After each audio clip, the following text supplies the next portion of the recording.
what's up, Alan? Quick demo video for you for your 7 chambers Aniflex. This has a few fingerprints on it right now, but I'll wipe those off. This is installed with the Proffie V2. You've got the stock V3 MPXL that you provided in there, so it's the long pins and the lens cap. Everything's on there as it should be. 2 buttons set up. Your top button is your activation. Your bottom button is your auxiliary here, and then we just want to unscrew this to get to everything. I've done a lot of these, but this is only the second Sabersense chassis that I've done. This is a really cool chassis. I enjoy doing it. And it has a lot of stuff going on, right? So this guy is designed to take 2 LEDs right here. The smaller LEDs, I forget what size they are offhand, but you've got 2 here, a red and a green.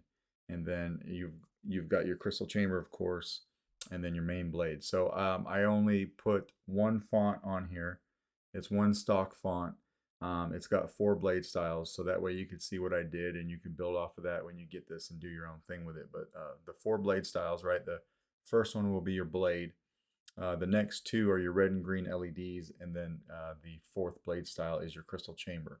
So everything does a little something different, and you can program it to do whatever you want. This is an in-hilt battery with a recharge port. You're running 28mm Smuggler's Outpost Elite speaker right here. And then here is your recharge port with your kill key. You just pull it out. And then this is what you've got when the saber's off. So this is basically just mimicking the cave scene. It'll go back and forth between red and green. And then I've got your crystal pulsing. When you turn it on, the crystal will go solid and the green stays on. But you'll be able to see if you hit auxiliary for blaster deflex, you can see that in your crystal.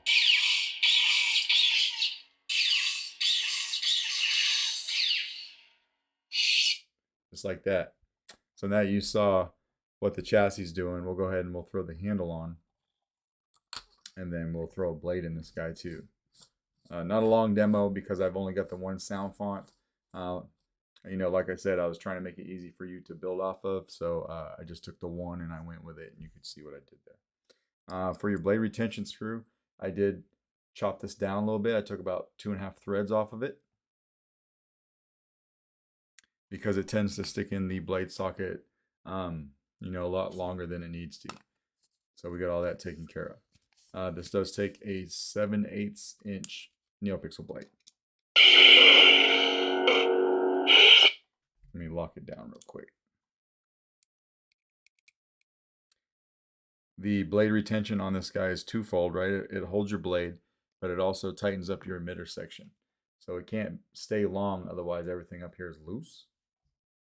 So, motion control.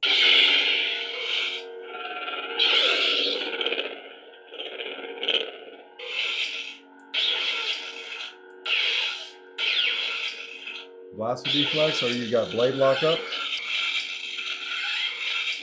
And it stays like that until you pull away from it.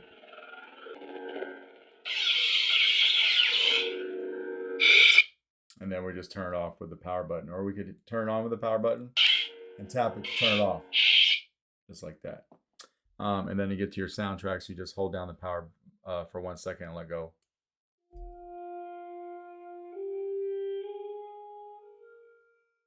And do the same thing to turn it off. Hold down for 1 second and let go. We'll take the blade out of here, and then we'll just go over putting the kill key back in, which is super easy.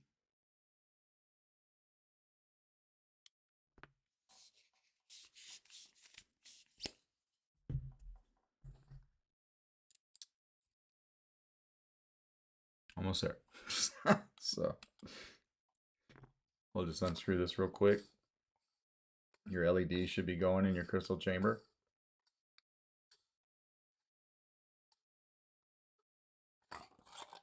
Just like that. And then just this kill key was provided with the chassis. We'll just come in here and push it in, and everything shuts down just like that. And that is pretty much your saber. Let me know if you got any questions. If not, I will be hanging on to this until I install your new Kylo, the Phoenix Props and SP Sabers V3 Kylo, and then I'll be sending these out together. All right, thanks, man.